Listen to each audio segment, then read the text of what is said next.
Welcome back to the show.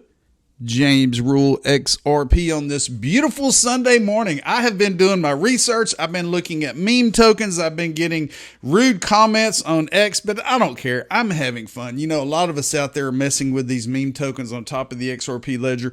And what is happening? We're using the XRP ledger. We're sending payments in seconds. We're sending, there's all kind of crazy stuff going on. We're going to look at Swift. We're going to look at Ripple. We're going to look at NEM. We're going to look at John Deaton. We're going to look at, there's so many things to cover today. So grab you a cup of coffee, grab you a drink, grab you a water or whatever, and soak it up. My name is James Rule XRP. Follow me on X at Rule XRP. I'm the only one with the blue check. Watch out for imposters.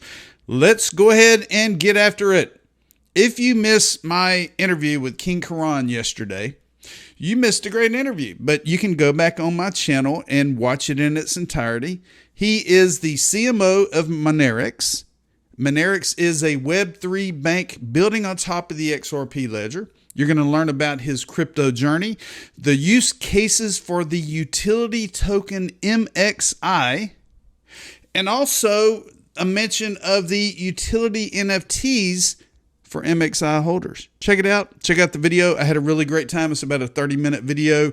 Check it out. Learn more about Monerex. All right, let's take a look at the numbers Sunday morning. Total market cap up a little bit, 2.374 trillion. If we take a look at Bitcoin, it is currently $67,609. Bitcoin dominates the total crypto market. Ethereum is $2,488, Solana 176, XRP about 51.5, Cardano 33, XLM Stellar 9 cents, HBAR is about a nickel, VeChain is 2 cents, Algo is 11, Quanta 61 bucks, Flare Network's about a penny and a half, XDC is 2.7 pennies, VETHO token is 1/10 of a penny.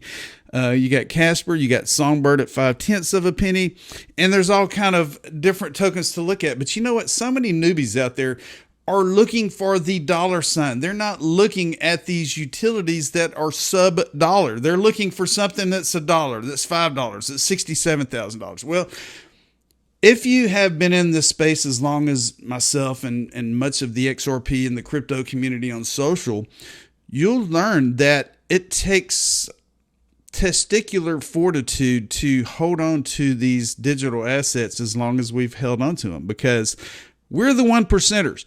Our U.S. government, people around the world, voters, so many people don't even know what Bitcoin is. And you know they don't know what XRP, XLM, VeChain, and all that, but we do because we've done our research. So get excited. I'm not telling you what to do, but I'm a long-term hodler, holding on for dear life, because we're going to ride these crypto waves and we're all going to be super wealthy, and we're all going to be able to tell everybody, I told you so. And yes, I'm going to rub it in. Let's go. I cracked up yesterday. I had to share it. Sad but true. It says this lady's hollering at her daughter, says, if you don't stop lying, you'll grow up to be a reporter for CNN. Isn't it true? I mean, the news sources talking about crypto, talking about the elections, they are so horrible because they're just blabbing and saying whatever they want without factual knowledge. There's so many things out there. When you Google crypto, you're going to see all the bad things. You're going to see them talking about scams and, all these different things. But look past that. Look at the utilities of these different digital assets. Here's an article that came out on the Economic Times. It says Solana and XRP ETF, exchange traded funds, brace for election impact as Trump eyes the pro-crypto SEC leadership change to fire Gary Gensler. Take a look at this. I'm voting today. It's Sunday. I could vote from 12 to 6 in my territory. I am voting today, baby. With the U.S. elections dynamics stirring cryptocurrency markets, upcoming Solana and XRP ETFs may hinge on potential shifts in regulatory policy if Mr. Donald Trump wins the presidency. Analysts suggest a Trump victory would usher in pro-crypto leadership at the SEC, sparking optimism in the ETF sector. I'm not going to go through it all, but it's saying, and it talks about the two exchange-traded funds, Canary Capital and Bitwise, submitted proposals for XRP ETFs in October Along with that, Canary registered a spot Litecoin ETF on October 15th. So things are coming. The SEC is going to have to give in. They gave in for Bitcoin. They need to give in for XRP ETFs because XRP is 100% not a security. It was deemed that last July by the judge. XRP is not a security. Hodl the odl. Okay. Now, a lot of people out there are getting excited. Many people out there are getting pissed off because all of these meme tokens are being created on top of the XRP ledger. I think it's totally badass. Honestly, I think it's totally badass. I've been playing around with some of them. I'm not putting a lot of money into them. You can put your XRP on the platform. You can exchange it for some of these meme tokens. You could ride the waves. You could take profits. You could take losses, whatever. It's fun. And First Ledger is making this happen at @first_ledger on X. And we're going to look at a couple. Dirk, who is the creator and founder of Expector, the Expectorverse. I've been talking about it. He has created the ticker ATM. All the money. Let's effing go. Check it out. ATM. This is the ticker. And this is how much money. This is like a 24-hour period. 24-hour period, it is up 32,000%. The total market cap, get this, people, with less than 24 hours, is $2.06 million. Liquidity is 167,000. 24-hour volume is 1.83 million XRP, baby. I purchased a few of them. Not financial advice. Do your research. Also, I was contacted yesterday. Finn the Shark at Finn the Shark XRPL is utilizing TextRP, the unique chat layer for the XRP ledger, bridging communications between Web 2 and Web 3. Purchase an LP today at utilitynft.tech. Well, they're working in collaboration with this Finn the Shark, which is going to be a utility token. And if we look at Finn, ticker Finn, you can see the total market cap is 16,000 USD. You're looking at a 24-hour gain of 10,000%. Like I said, do your research. I'm not responsible for your decisions. You might go in and buy a lot of this and all of a sudden it goes to zero. Or you might go in and buy a lot of ATM and it drops and you're pissed off and you cash out and you take a loss. Or you maybe can ride it out for a while. That's your decision. Put 5 XRP into it, 100 XRP. That's your call. I'm not telling you what to do. I'm just telling you that I'm having a great time going in and looking at these different creations that have been created on top of the XRP ledger. Yes, there are potentials out there. Okay, let's flash back to November the 14th, 2018. Ripple is aiming to overtake Swift Banking Network, the CEO said. This was Brad Garlinghouse back in 2018. And back then, Ripple had 100 or so banks that they worked with. Now they have hundreds. Their ecosystem has grown. They now have created a real USD stablecoin. They now have a custody service. They now have grown and grown and grown. And this is back in 2018 when he was interviewed. I'm going to play a small section of this clip. And Brad has the mentality that Ripple, the XRP ledger, is going to run in unison with the Swift network, which is the 50, 60, 70-year-old banking system network. Check it out. Brad, I'd like you to address some of the rumors circling around. I mean, there are indications that perhaps your biggest rival, Swift, will be joining you. Could you shed some light? Well, look, Swift is owned by the banks, and we are here to help the banks. We feel like blockchain technologies are a massive step function forward in terms of how correspondent banking has historically worked. The technologies that banks use today that Swift developed decades ago really hasn't evolved and kind of kept up with the market. And so we feel like we're here to help the banks. Swift is owned by the banks. There have been opportunities where maybe there's partnership opportunities. We haven't been able to bring those to fruition, but we're going to keep focusing on solving the customer problem. Swift said not that long ago they didn't see blockchain as a solution to correspondent banking. We've got well over 100 of their customers saying that they disagree. So strictly internet rumors, yes? Just to clarify. Rumors. There's lots of rumors, and I'm hesitant to comment on any rumor because if you comment on the false rumors, then you have to comment on the true rumors, and so you just avoid all of them. Is there a possibility that Ripple could take over Swift one day? Well, I think what we're doing and executing on a day-by-day basis is, in fact, taking over SWIFT. In that, we've now signed up, well over 100 banks. Some of the largest SWIFT-enabled banks in the world are now. There you go. And this was back in 2018. This is before the idiots at the SEC sued Ripple, sued the XRP community.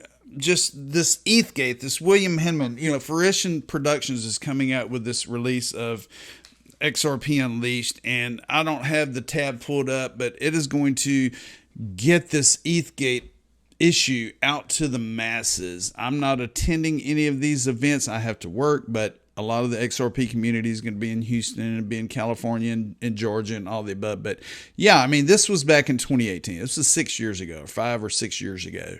And if we fast forward, look at this. NEM Global. NEM and Ripple are business partners. And why is this such a big deal? Because NEM and SWIFT are enabling financial institutions to facilitate real-time payments. I repeat, NEM and SWIFT are to enable financial institutions to facilitate real-time payments.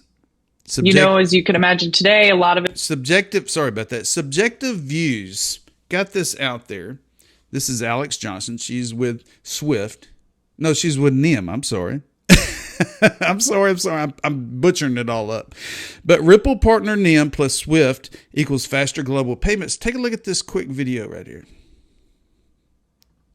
As you can imagine today, a lot of it is API driven. A lot of connection and software capability is moving towards that. But we've actually, in collaboration with SWIFT, which is a trusted messaging service by nearly any global banking institution around the world, to create a way where customers of ours, FI customers, can send transactions via the existing SWIFT connection they have today, directed to NEM. There you go. So things are happening. When is blockchain technology going to overtake SWIFT? Here is IBS Intelligence. It says NEM and SWIFT to enable financial institutions to facilitate real-time payments. And right here I said, this connection provides an efficient and cost-effective solution for financial institutions to connect to NEM's global infrastructure, eliminating the need for costly and resource-intensive API integrations. Cross-border payments initiated via SWIFT can be completed on NEM's network, resulting in faster settlement, end-to-end transparency, and full traceability for the most popular corridors. Blockchain technology is traceable. It's transparent. Let's take it a step further. Here we go. I found a document yesterday, and it's stating that SWIFT network remains dominant. While old, SWIFT is still the messaging network of choice, but is facing competition from card networks, blockchain solutions, Ripple, fintechs, Air Wallets, NEM, and Wise, and other banking networks. And who brings this article up? Well, if I hit refresh here, this is a company, and I'm probably going to butcher the name, Houlihan Lokey. They're the #1 investment bank for all global mergers and acquisition transactions. They beat Rothschild, Goldman Sachs, JP Morgan, and Morgan Stanley. Beautiful, beautiful webpage. #1 global investment banking restructure advisor. They have 73 deals. This is 2023 calculations. I love this webpage. #1 global M&A fairness opinion advisor over the past 25 years, over JP Morgan, UBS, Morgan Stanley, and all the above. Okay, so that brings me to this document here, and I'm going to leave a copy of everything I've covered in the description of this video. So you're free to look at the meme coins. You're free to look at these articles. You're free to look at these PDFs, all the above. I'm posting it at the bottom. Now, right here, this is page 17 of the Houlihan Lokey documentation talking about cross-border payments. It says the global cross-border payment market, while substantial in size, is characterized by significant fragmentation and a lack of interoperability, presenting challenges through its complexity and high-cost structures, underscoring the opportunity for innovation across multiple avenues. However, SWIFT remains a dominant player. Cross-border payment market size, look at this, $190 trillion. $190 trillion or $520 billion a day. Total value of cross-border payments in 2023, $39.3 billion. 2030, $56.1 billion. Growth. Here's Ripple. Here's Neon. Here's Tranglo. You recognize many of them in here. It's happening. And right here it says Swift network remains dominant. And it talks about Ripple, and it talks about Neon, and like I said, this is page 17. I'm going to leave leave the documents pasted below so that you may have a look at them in your own time. I'm getting tongue twisted. I've already had my coffee. Okay, John Deaton. John Deaton is running for Senate in Massachusetts, and he is running against Elizabeth Warren. Well, John Deaton has a heart of gold and will make an impact on everyone he represents. I'm honored to know him. Vote Deaton for Senate. No fear. Never give up. And if we take it a step further, if you haven't read his book, John Deaton opens his heart to the masses. He tells about the trials and tribulations he's encountered. He talks about how he's made it from being poor to being an awesome person, a person that respects the community, a person that takes care of the people around him. And I have read his book about 3 times. I'm going to leave a link below. This is it. This is the Amazon link to Food Stamp Warrior, a memoir from John Deaton.